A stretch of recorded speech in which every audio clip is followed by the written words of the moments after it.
ఏడేడు జన్మాల బంధాలతో ఈనాడు నీ ఏడు పండించనా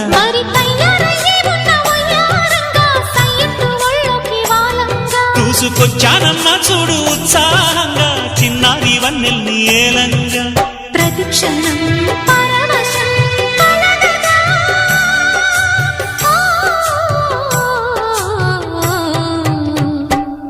మనసా పలకవే మధుమాసపు కోయిలవై చెలివే తెలుపవే చిగురాశల గీతికవై